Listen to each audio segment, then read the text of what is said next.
Hey, hello everyone. This is my new series of lessons of economics subject through Gurukul e-school. It covers very interesting topics.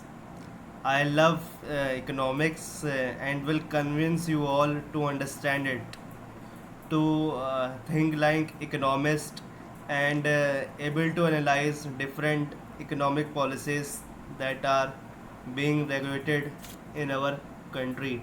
So first of all, let me start from the basics of economics. So this is the introduction of microeconomics, which covers several topics such as demand, supply, competitions, elasticity, market intervention, monopoly, oligopoly, monopolistic competition, etc.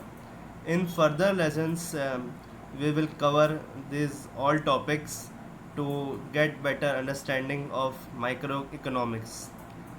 So let me start from the introduction. Introduction of micro economics. The ये जो word है आपका economics, ये आपका Greek word से आया है ओक्योस और नोमोस, जिसका मतलब है हाउस मैनेजमेंट। प्रेजेंट डे में देखा जाए तो इकोनॉमिक सब्जेक्ट सबको हेल्प करता है, चाहे वो इंडिविजुअल हो, ग्रुप हो, नेशंस हो, इंटरनेशनल ऑर्गेनाइजेशंस हो, जिसकी वजह से वो एक इम्पॉर्टेंट चॉइसेस ले सकते हैं अपनी मटेरियल वेलफेयर की, शॉर्ट टर्म के लिए और लॉन्ग टर्म के लिए, अपनी लिमिटेशंस को समझकर, और उन सबको जो भी बेनिफिट हो उनसे वो प्रॉफिट्स बना सकते हैं, अब प्रॉफिट कवर कर सकते हैं। छोटे छोटे विलेजेस इकोनॉमीज को समझ के ग्रोथ कर सकते हैं, बड़ी बड़ी इंडस्ट्रीज़ बन सकती हैं। जो लेस डेवलप्ड कंट्रीज़ हैं वो भी डेवलपमेंट की ओर बढ़ सकती हैं। मल्टीनेशनल ऑर्गेनाइजेशंस है, वर्ल्ड इकनॉमी है, ये सब ग्रोथ कर सकती हैं। आखिर हम उन्हें अच्छी नॉलेज हो इकोनॉमिक्स की और उससे फैक्टर्स रिलेटेड, तो वो उनके लिए बहुत ही हेल्पफुल हो जाएगा। इसके बाद हम इस इकोनॉमिक्स का एवोल्यूशन समझते हैं। इकोनॉमिक्स से वेस्टर्न यूरोप में 16 और 17 सेंचुरी में वर्ड प्रख्यात हुआ, और ये वर्ड ऐसे थिंकिंग को शो करता है जो कि मर्चेंट से रिलेटेड होता है, मर्चेंट बिजनेसमैन से इकोनॉमिक्स से रिलेटेड होता है।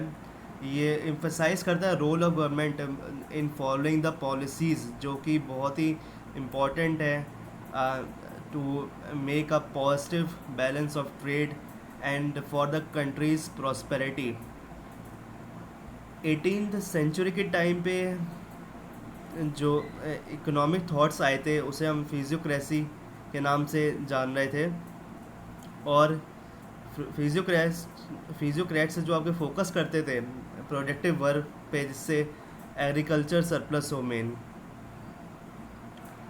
इकोनॉमिक्स पॉलिसीज़ बहुत इंपॉर्टेंट होती है, जैसे हम आज के टाइम पे एग्जांपल ले सकते हैं कोविड-19 का। इस टाइम गवर्नमेंट की इकोनॉमिक पॉलिसीज़ बहुत ही हेल्पफुल है, जो कि रिवाइव कर सकती है हमारी इकोनॉमिक को, जो वो कि बहुत रिसेशन में है इस टाइम। वो सारी उनकी पॉलिसीज़ बहुत ही हेल्पफुल होंगी आगे जाके, और इसका हम इफ़ेक्ट सब लोग देखेंगे। इसके बाद कुछ बहुत ही फेमस इकोनॉमिस्ट रहे हैं, उनकी कुछ अलग अलग डेफिनेशंस रही हैं बहुत फेमस।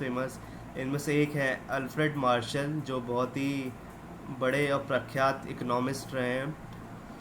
इनकी बुक थी प्रिंसिपल्स ऑफ इकोनॉमिक्स, उसमें इन्होंने डेफिनेशन दी है, अ study of Mankind is in the ordinary business of life. Economics examines the part of individual and social action which is most closely connected with the attainment and with the use of material requisites for well-being. Thus, it is on one side of study of wealth, on the other, more important side, a part of study of man. Alfred Marshall ये कहते हैं कि economics study of wealth तो है, ये साथ साथ सबसे इम्पॉर्टेंट चीज़ है कि study of Mankind, study of human being, जो सबसे इम्पॉर्टेंट फैक्टर है इकोनॉमिक्स का, जिससे हम ह्यूमन बीइंग को वेलफेयर प्रोवाइड कर सकें, उसको सेटिस्फाई कर सकें। एक और बहुत ही प्रख्यात इकोनॉमिस्ट रहे हैं लियोनल रॉबिन्स, उन्होंने अपनी डेफिनेशन दी है कि essay on the nature and significance of economic science. Leonard Robbins highlight another aspect, that is economics is a science which studies human behavior as a relationship between ends and scarce meaning which have alternative uses. बहुत सारे resources होते हैं जो means of production जैसे land, labour, capital, machinery, technical knowledge जो कि बहुत scars हैं या लिमिटेड हैं, बहुत ही सीमित हैं, तो जो हम अप्लाई करते हैं प्रोडक्शन सर्टेन कमोडिटी का जो बहुत ही अनअवेलेबल हैं, बहुत ही कम उसमें पाई जाती हैं, जैसे food, clothing, housing, education, entertainment, इनका हम प्रोडक्शन करते हैं अपने रिसोर्सेज का यूज़ करके। रिसोर्सेज तो आपके काउंटलेस है, अनलिमिटेड है, बट उनका यूज़ करना और इन चीज़ों में कन्वर्ट करना, ये हम इकोनॉमिक पॉलिसीज़ के थ्रू बहुत अच्छे से कर सकते हैं और ऑर्गेनाइजेशंस बहुत अच्छे से कर सकती है जिससे उन्हें प्रॉफिट भी होगा और वो इसका लाभ भी उठा सकते हैं। इसके बाद एक क्वेश्चन आता है, इकोनॉमिक्स क्या ये साइंस है या आर्ट है? और आखिर हम मार्शल की डेफिनेशन देखें, उसके according economics a study of Mankind which is humanities, और रॉबिन्स के अकॉर्डिंग देखें तो वो एक साइंस है।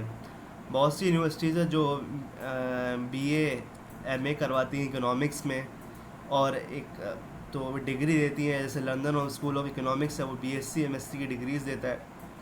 तो ये बताता है कि इकोनॉमिक्स एक साइंस है, एक नॉलेज का भंडार भी है, जिसमें बहुत सारे टर्म्स होते हैं, बहुत सारी पॉलिसीज़ होती हैं, जिनसे जो बहुत सारा मटेरियल होता है, बहुत सारे टर्म्स होते हैं जिन्हें हमें इंक्लूड करता है इकोनॉमिक्स। और इकोनॉमिक्स को हम सिर्फ साइंस और आर्ट, इनमें से कोई एक चीज़ नहीं कह सकते हैं, बल्कि economics is a mixture of both science and art, according to Paul Samuelson, a Nobel prize winner in the subject of economics. Economics it remains a social science, study of mankind, जो interact करता है लोगों से complex process of production में, exchange में, consumption में and distribution में। इसके बाद इस इकोनॉमिक्स एक और क्वेश्चन आता है, इज इकोनॉमिक्स अ पॉजिटिव और नॉर्मेटिव? पॉजिटिव इकोनॉमिक्स होती है जो हम कहते हैं जैसे जो इस टाइम है, जो इस टाइम चल रहा है, और नॉर्मेटिव इकोनॉमिक्स कहती है what should be there in economy to do better things in our economy. And positive economies इस हाईलाइट्स करती है जो जनरली आपकी प्रेजेंट सिचुएशन है, प्रेजेंट पॉलिसीज़ है, वो सब आपको बताती है, उसके बारे में एक्सप्लेन करती है। तो इसमें ऐसे कुछ स्टेटमेंट्स दिए हैं, if the price of a commodity goes up its quantity consumes falls, other things remaining the same. तो इसमें कहता है don't go buying more and more of any commodity when the price of was going up. ये इसमें ये बताता है, और एक चीज़ और इसमें बताता है कि government should not do a man thing like printing more notes when there is inflation in the country. तो जो ऊपर वाला केस है आपका वो पॉजिटिव इकोनॉमिक्स को दिखाता है, और जो नीचे वाला केस है आपका government should not do a Mankind, आपको नॉर्मेटिव इकोनॉमिक्स को दिखाता है कि हमें ऐसा, कि गवर्नमेंट को ऐसा नहीं करना चाहिए। इसके बाद इकोनॉमिक्स सब्जेक्ट किस चीज़ से रिलेट होता है? इकोनॉमिक्स बहुत सारे सब्जेक्ट से, सब सब्जेक्ट से रिलेट होता है, जैसे मैथमेटिक्स से, स्टैटिस्टिक्स के, और जितने भी फील्ड्स हैं इनकी अलग अलग सब सब्जेक्ट्स हैं, उनसे ये रिलेट होता है। जैसे बहुत सारी मैथमेटिकल टेक्निक्स है, जैसे geometry, algebra, calculus, set theory, matrices, क्योंकि इसमें इकोनॉमिक्स में आप बहुत तरह के कर्व्स पढ़ते हो, जो जैसे डिमांड कर्व हो गया, आपका कॉस्ट कर्व हो गया, मार्जिनल, बहुत सारे बहुत सारे कर्व्स होते हैं जो इसमें इंक्लूड होते हैं। For general understanding logical reasoning is the key to success in the mastery of basic economic principles. तो जैसे कि आपकी आखिर अच्छी इसमें सोच होगी, अच्छी नॉलेज होगी आपकी इकोनॉमिक पॉलिसीज़ की, प्रिंसिपल्स की, देन आप मास्टरी कर सकते हैं इकोनॉमिक प्रिंसिपल्स, और उनको अच्छे से अप्लाई कर सकते हैं और इकोनॉमिक एप्लीकेशंस को समझ सकते हैं। इसके बाद पहला टर्म आता है माइक्रो इकोनॉमिक्स। दो टर्म्स होते हैं ग्रीक, माइक्रो एंड मैक्रो। मतलब माइक्रो का मतलब स्मॉल एंड मैक्रो का मतलब ह्यूज।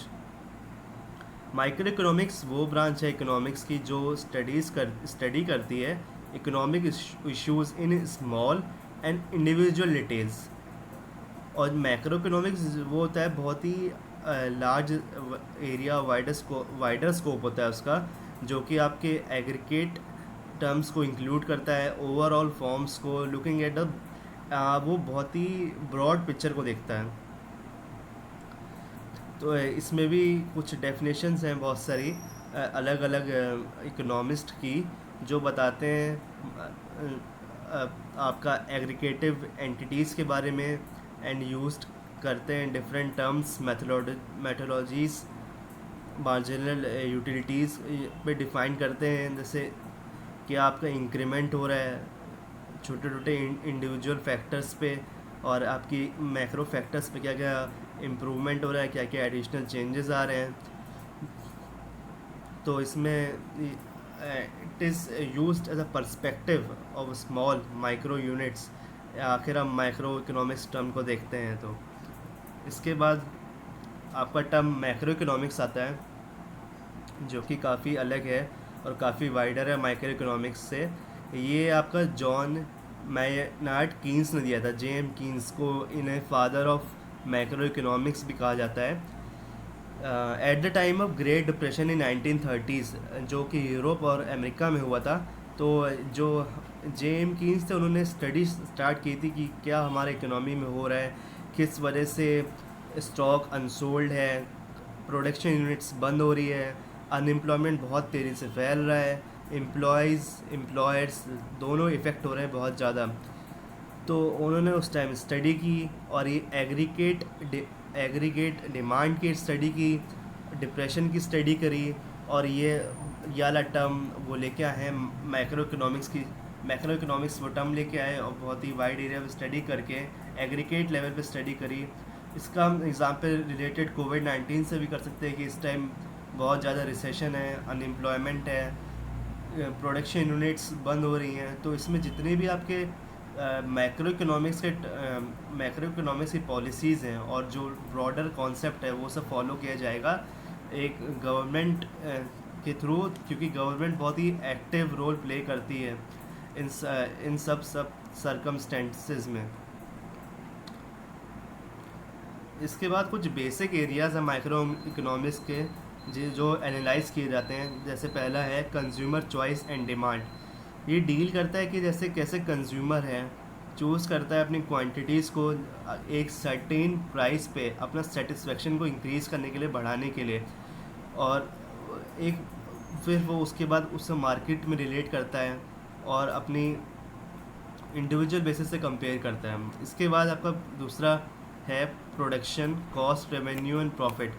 इसके बाद जो प्रोडक्शन यूनिट्स होती हैं फर्म चूज़ करती हैं कि किस कंसिडरेशन पे, किस कॉस्ट पे हमें उस प्रोडक्शन करना है जिससे हमें रेवेन्यू मिले, और इसके सेल के बाद जो हमें प्रॉफिट होगा हम उसे चाहेंगे ज़्यादा मैक्सिमाइज़ करें both individual and market levels पे। इसके बाद आपका थर्ड आता है मार्केट स्ट्रक्चर स्ट्रेटजी। मार्केट बहुत तरह के होते हैं, जैसे कि perfect competition, monopolistic competition, oligopoly, duopoly. इन सब में स्टैंडर्ड टूल्स लगते हैं आपके, और ये सब डिफ़ाइन होते हैं। इसमें एक गेम थ्योरी भी आता है जो कि बताता है कि एनालाइज करता है various strategies for various markets, कैसे हम प्रोडक्शन से लेके कंजप्शन तक पहुंचते हैं। इन सारी फैक्टर्स को एनालाइज करता है मार्केट के। इसके बाद आता है आपका फैक्टर पेमेंट्स रिस्क और अनसर्टेनिटी। इसमें बताता है कि डिटर्मिनेशन ऑफ पेमेंट कैसा हो रहा है, किस फैक्टर ऑफ प्रोडक्शन के लिए कैसा पेमेंट हो रहा है, जैसे रेंट देना है, आपको वेजेस देना है, प्रॉफिट अर्न करना है, मार्जिनल प्रोडक्टिविटी कैसे आपका एडिशनल हो रहा है, हर एक हर एक फैक्टर के इंक्रीज होने के बाद क्या एडिशन हो रहा है, कैसा रिस्क टेकिंग है, कैसा रिस्क का रिवॉर्ड है, ये सब चीज़ें इसमें आती हैं। इसके बाद आता है welfare economics. The most important factor related to relates to maximization of satisfaction or welfare for the society rather than the individual। इसमें ये सिचुएशंस देखता है मार्केट फेलियर की, बहुत सारी एक्सटर्नलिटीज़ होती हैं जो नेगेटिव भी होती हैं, उनको दूर करने के लिए स्टेप्स उठाए जाते हैं जिससे कंज्यूमर का वेलफेयर और सेटिस्फेक्शन बढ़े। इसके बाद इंटरनेशनल ट्रेड को एनालाइज किया जाता है। when दो या उससे ज़्यादा कंट्रीज़ एक साथ आती हैं ट्रेड करने के लिए, प्रोडक्शन करने के लिए, एक्सचेंज करने के लिए, तो ये then it results in international trade, जो कि it can be analyse in micro economics beginning with the theories of small terms जैसे such as merchants, marketers, but it generally covers in the term of macroeconomics because it covers an aggregate and broader concept। thus ये जो आपके areas हैं micro economics में ये बताते हैं। इसके बाद हम एक बार डिफरेंस देख लेते हैं माइक्रो इकोनॉमिक्स और मैक्रो इकोनॉमिक्स का। माइक्रो इकोनॉमिक्स जो होता है स्टडी करता है इंडिविजुअल इनकम को, मैक्रो इकोनॉमिक्स जो होता है स्टडी करता है नेशनल इनकम को। माइक्रो इकोनॉमिक्स एनालाइज करता है demand and supply of labour, macroeconomics analyse करता है total employment in the economy. Micro economics deal करता है house holds and firm decisions को, मैक्रो डील करता है एग्रीगेट डिसीजंस को। माइक्रो स्टडी करता है इंडिविजुअल प्राइसेस को और माइक्रो स्टडी करता है ओवरऑल प्राइस लेवल जो चल रहा है इस टाइम। माइक्रो आपका स्टडी करता है, एनालाइज करता है demand and supply of goods, जबकि आपका मैक्रो इकोनॉमिक्स एनालाइज करता है aggregate demand and aggregate supply. इससे रिलेटेड हम चीज़ें अपने आगे के लेसन्स में कवर करेंगे। बाकी जो माइक्रो इकोनॉमिक्स टर्म्स है बहुत, ये भी अपना आप में एक बहुत ही वास्ट और टर्म है, ब्रॉडर टर्म है, जो कि बहुत सारे टर्म्स इंक्लूड करता है, demand, supply, cost, allocation of resources, opportunity cost, uncertainty, different types of markets, market decisions, competition, scarcity, resource optimum utilization of resources, individuals के बारे में, consumers के बारे में, ये सब हम टॉपिक्स आगे के लेसन्स में अपने कवर करेंगे। So thank you everyone for supporting. Please like, subscribe and follow Gurukul eSchool on the YouTube, Instagram and Facebook, and keep supporting like this. Thank you everyone. Be happy.